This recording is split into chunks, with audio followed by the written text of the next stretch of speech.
Welcome back. You're watching NewsX with me, Malvika. We're taking a look at the top story of the hour. Pakistan's Prime Minister Shehbaz Sharif is back at it again, making fake claims and getting embarrassingly fact-checked by Grok AI and X users.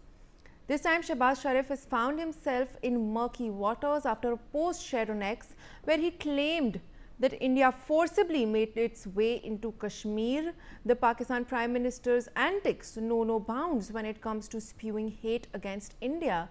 But lying about the biggest democracy in the world is yet another low. India, of course, does not have to respond to the fake claims, as X's Grok AI has busted Sharif, noting, and I quote, Kashmir legally acceded to India on 26 October 1947 through the instrument of accession signed by Hari Singh. Indian troops entered Srinagar the next day to repel Pakistani tribal invaders, not to occupy it. Hence, the claim of Indian annexation raised by Shehbaz is historically and legally false. My colleague Rumi Mishra joins us for more on this story.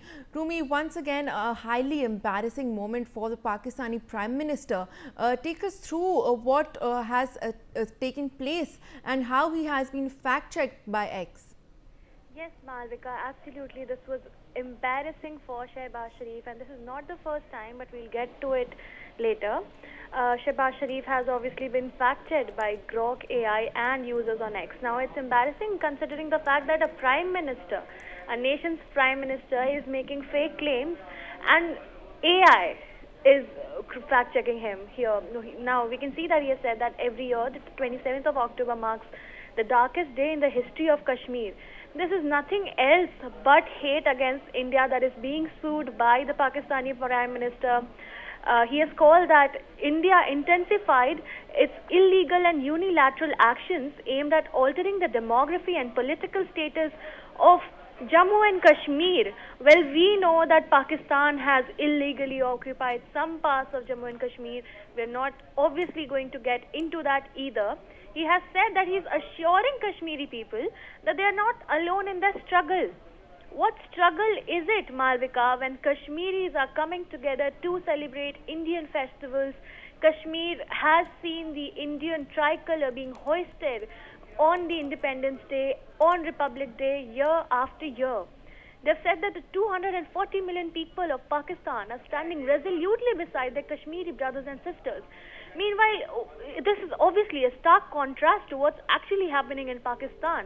And this is a diversion tactic from the clashes that's going on in the Pakistani occupied Jammu and Kashmir region with the Pakistani forces, where locals are obviously not siding with Pakistan forces. We have seen how those clashes broke out. We have seen how Jammu and Kashmir, people of Kashmir, people of Pakistan occupied Kashmir are not in Pakistan's favor. So Grok AI has fact-checked, and this is embarrassing, this is funny, this is something that has not happened for the first time. Grok AI has said that Kashmir legally acceded to India on 26th of October in 1947 through the instrument of accession signed by Hari Singh, who was the king of Kashmir at that time. Indian troops entered Srinagar the next day to repel Pakistani tribal invaders. Pakistani tribal invaders is something I would definitely like to highlight here. And this was not to occupy Kashmir, but rather to help people in Kashmir. Hence, the claim of Indian annexation is historically and legally false. Now, let's take a look at the other time when Pakistan's Prime Minister was embarrassed again. On 6th of September, he shared this post on X that said 6th September is etched into our national memory as a day of valor, unity and resolve. He said that 60 years ago, Pakistan's armed forces, with the full support of their people, foiled India's aggression, calling the 65 war an aggression from India's side. He said that Pakistani is resilient, fully capable of safeguarding. We have seen how Pakistan actually lost that war, and so did Grok AI apparently, because here's the fact check that Pakistan's Prime Minister got, that said the 1965 war between India and Pakistan is seen as a strategic and political defeat for Pakistan. I mean, it's a stark contrast to what Shehbaz Sharif is claiming. The post also said that it has failed in fomenting an insurrection in Kashmir and was forced to shift gears in the defense of Lahore. So, of course, Pakistan's Prime Minister is embarrassed again and again, and he's still not learning. And we are yet to know when this hate against India, when all these false claims, when these lies are gonna stop. So back to you, Malvika. Well, Trumi, thank you so much for joining us with your inputs on that story. I'm also being joined by Major General Sudhakarji, Senior Geopolitical and Strategic Defense Expert, as we take a look at this story. Sir, thank you so much for joining us this morning on NewsX. Now, of course, year after year, we see Pakistan make the same claims, make the same statements. Now, over here we have Shehbaz Sharif's very long, very rambling post on Kashmir once again, and for him to get just embarrassingly fact-checked by users on the platform itself. You know, we always see Pakistan trying to frame its own incursions as something revolutionary, and to label this very legal accession of Kashmir to India as a black day or a dark day for Kashmir. What does Pakistan even hope to achieve by these repeated statements? Malvika, good morning. Thank you for getting me for your morning show. I must compliment whoever was the reporter before me, that young lady. She must be complimented for the fantastic articulation and the historical perspective she has displayed in today's articulation. At least after a long time, I'm getting to hear some genuine Indian who knows the history, and compliments to NewsX, and whatever her name is, I'm sure the message would reach out to her. First and foremost thing, I would actually, at the cost of my own principles, I would compliment the advent of artificial intelligence, fact-checking the statements given by the Prime Minister of Pakistan. Honorable, distinguished, and an elite personality known for his comic and comedian activities, and particularly when he is addressing people, a man who doesn't know what he is speaking, and he doesn't have the realization of his feet on the ground. So he is a man whose caricatures are moving around, floating around in social media, licking the boots of Donald Trump, and he's being called names. So that apart, all that I would say is that 27th October, India has a lot of exercise and activities to do. What is it that I have in the mind? I have in the mind that there is a requirement, the time has come in 21st century, we need to formalize and structure, because we know there is a pattern, we know 27th October is coming, we know that the Prime Minister of Pakistan is going to speak in this language, and there will be a fact check. Now the artificial intelligence has come. All that I'm trying to suggest is that India needs to be proactive. Before they start speaking something, we need to put things in perspective. Why am I saying this? I'm saying this because if you check up the formal education syllabus of Pakistan, in almost all the classes, from lower KG upwards towards the high school and beyond that, even in college education, the history of Indo-Pakistan has been altered. India has been shown as the aggressor and Pakistan has been shown as the victim. So that is the core of the issue, the mindset, the psyche of Pakistan. He is not talking, whatever Sharif has said, he is not talking to Indians, he is talking to his own audience. That has to be understood, the target audience. The target audience is being subjected to repeated transactional analysis of lies, and once a lie is spoken 100 times, that becomes the truth. For every newborn in Pakistan today, he is being calibrated or put through such kind of lies that all lies are becoming truth to him. So it is, therefore we need to adopt a counter strategy. How do you handle it? It is not that it is one of its events. After 27th of October, we'll have 26th January coming. Some other event will start coming up. Now Creek, there is a joint exercise going on at Sir Creek area or around that Arabian Sea. Many issues which are connected to Sir Creek will keep coming out. Sir Craig, they will start throwing up the old mark. They said, it is not as per the Thalweg. Thalweg is the baseline. It is as per the Bombay Presidency Resolution of 1914, clause number 9. They will start throwing up. So India has to be proactive in its approach. We should be able to anticipate what is going to happen. But now, last point, if you allow me, let me clarify. The history between India and Pakistan must be corrected formally by India. A proper document, white paper, must be issued out by competent and authorized agency of India and sent to Pakistan through the diplomatic mission and through the military hotline also. And now the connectivity has improved. It should be put up in the social media. What is the correct history of India and Pakistan? 1947-48, when the conflict started, at the cost of reputation, let me tell you, the date on which the Treaty of Accession was signed by then the King of Maharaja, or the Maharaja Hari Singh, was not prior to the independence. This is the only state which actually signed a Treaty of Accession after the independence had been announced, sometime in the month of October. Why did he do it? He did it because till then he was indecisive whether to join India or Pakistan or stay autonomous as an independent country.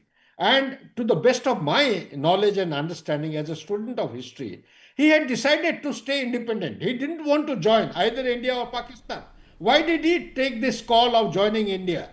There is some reason behind it. This Sharif has to be given a historical lesson. Need be, if I have to take a class, I can take a class for him. He is to be told it is because the invaders had started invading. They had come into the Jammu and Kashmir, particularly Kashmir Valley. They had also come towards north of Kashmir and south of the Pir Panjal ranges. And it is by virtue of their progress of operation and mayhem they created, raping the women, children, and carrying out brutalities and atrocities day and night, burning villages and the townships of Baramulla and coming and progressing further. It is when they got closer to Kashmir Valley, the Srinagar per se, it is that time where Maharaja Hari Singh, he signed the Treaty of Accession. That is 26th of October, if I recall and respect my memory, 1947. This has to be drummed into them. And the invaders, what were the invaders? Whether the Mujahids or they were the Lashkars? They are the Lashkars. And these Lashkars were terrorists. They are not actually trained. Subsequently, Pakistan Army actually started coming in. But now the fact has to be rebutted in a manner. Fact check is one. Artificial intelligence also does not have all the inputs. India needs to take it up honestly because it is not one of its events.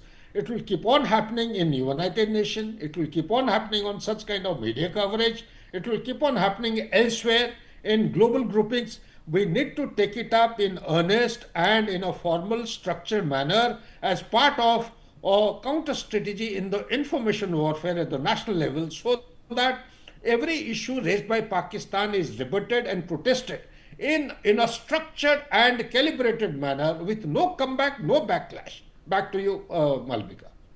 Absolutely, sir. And of course, there is nothing shocking or surprising at this point when it comes to Pakistan's hypocrisy.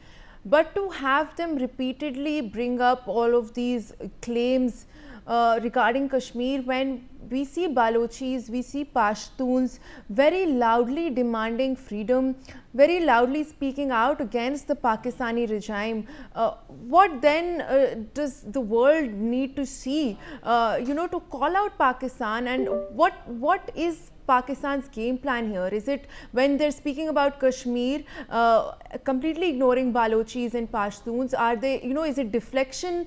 Is it a desperate attempt to evade any sort of accountability for their own actions? Absolutely. I am so proud and so happy to listen to your articulation also.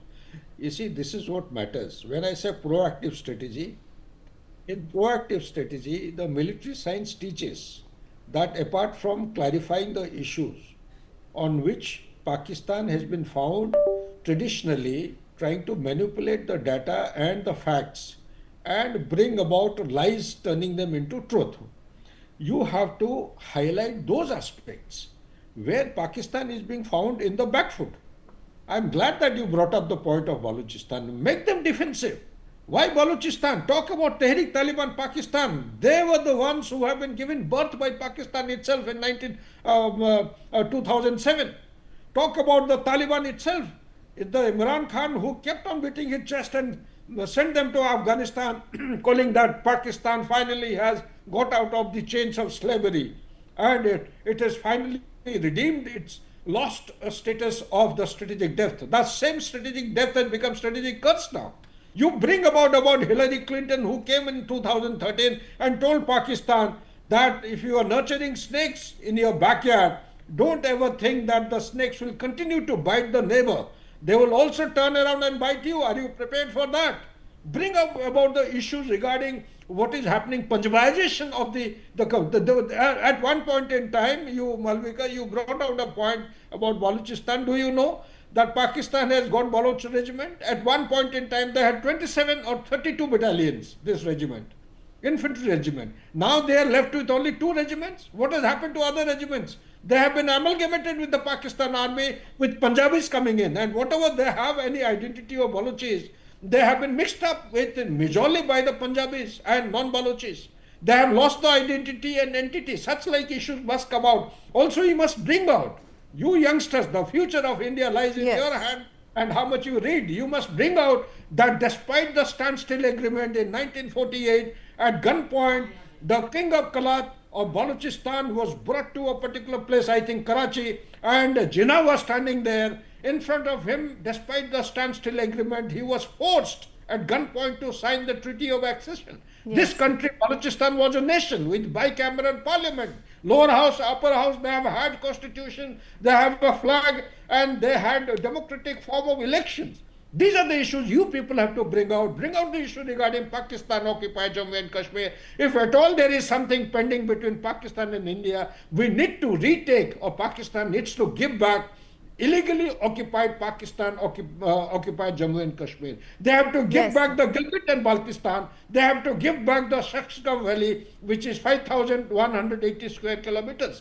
They have to give back to India, not India has to give back something. India doesn't do anything illegal in its history of its existence as an independent country. We have followed the rules-based international order always and every time. We do not capture a piece of land to occupy it. We capture it and liberate the country like Bangladesh. It has been liberated and given birth to. Back to you. Yes, absolutely. So I would request you to just stay on with us as we shift our focus to some more breaking news coming in. Pakistan's former ambassador to the US, Hussain Haqqani, took a jibe at Prime Minister Shehbaz Sharif after he once again praised President Donald Trump. Hussain Haqqani reacted to Shehbaz Sharif's social media post where he praised Trump for his instrumental role in brokering peace between Cambodia and Thailand. Hussain Haqqani reacted, stating, and I quote, "The Pakistan Prime Minister is still in the lead for gold in the Olympic sport of flattering Trump." My colleague Ajay Jandyal joins us for more on this story. Ajay, take us through what this Pakistani ambassador to the United States, this former ambassador, has now stated with regards to Shehbaz Sharif. See, we have seen that in Pakistan, basically those who hold the chair, they always,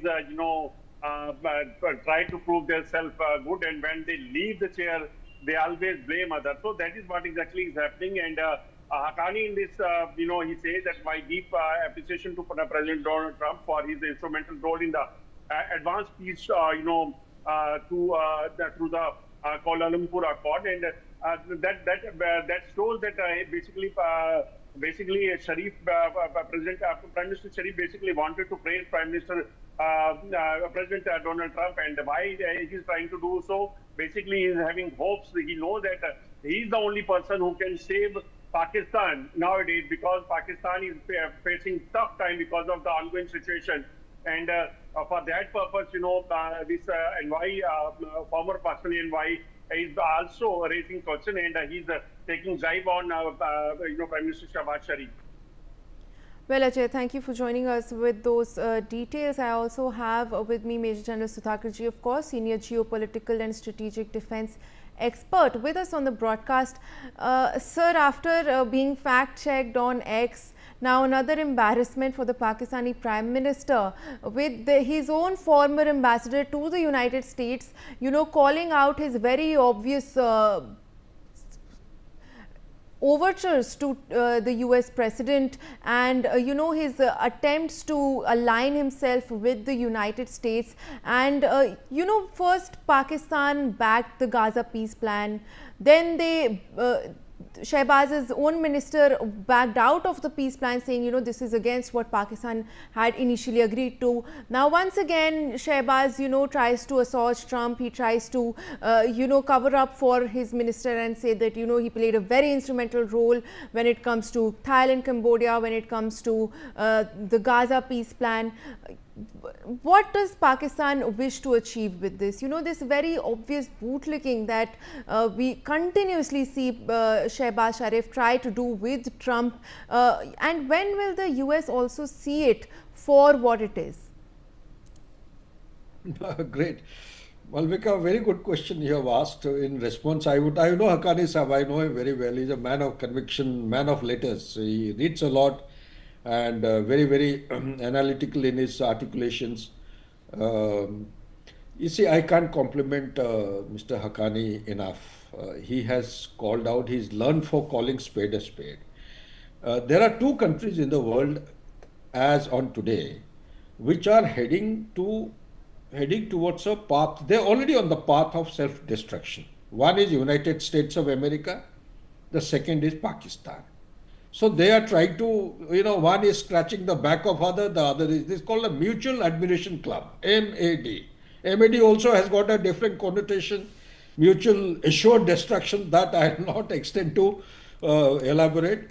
But Mutual Admiration Club, they are doing maximum damage, and particularly when you talk about Pakistan and Mr. Shehbaz Sharif making a statement like this, trying to, whatever, psychophancy or trying to compliment or recognize, he doesn't realize that he is going to be mauled by the people of Pakistan. Today, Pakistan is not what it was 2 years back. In 2024, Pakistan has had maximum number of violent activities, terrorist attacks. They had something to the tune of almost about 2,600 or so, some figures, people who died in 2024. It is the year of the worst kind of year, and more than that is in 2025 till October, as we are talking, the number of casual fatalities because of terrorist attack has crossed last year's figure. And look at the angst.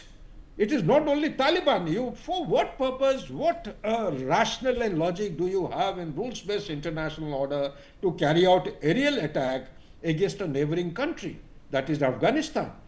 Does anyone know that aerial attack means it is not a breach of trust or violation of something? It means it is a clear indication, as far as the military science is concerned, that you have violated the airspace. That means there is a battle which is in progress. So you have pushed the Afghanistan Taliban to come and hit you. Despite all peace agreement, they will keep hitting you. Even if they don't hit, you have Tehrik Taliban Pakistan who will continue to hit. Yesterday only somebody gave me a message that 15 or 16 Pakistani posts have been hit by Tehrik Taliban Pakistan. They have had so many casualties, and Balochistan is no exception. They are going to continue to hit you very, very seriously. What I am trying to say is that it is in constitutional crisis. It is in an economic crisis. Does anyone know that Pakistan is virtually on the knees looking for where to get $23 billion simply for debt servicing, to service the interest this year only?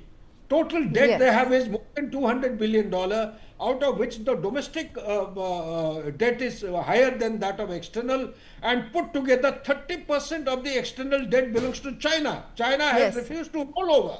So under these circumstances, it will do good to Shehbaz Sharif and the entire coterie that he is leading. He is not an elected Prime Minister, he is a selected Prime Minister, nominated Prime Minister. The elected Prime Minister is sitting behind the bars, jail, Imran Khan. So unless they call out the truth, follow the path of righteousness, if not 100%, at least close to 50%, they are digging their own grave. Pakistan will be wiped out from the face of the planet. India is not going to do anything. The people of Pakistan they are going to gobble up not only the Prime Minister, the entire leadership, including the Chief of the Army Staff, Mr. Munir. Back to you, Malvika. Absolutely, sir. I've run out of time, but I really want to thank you for joining us with your perspective.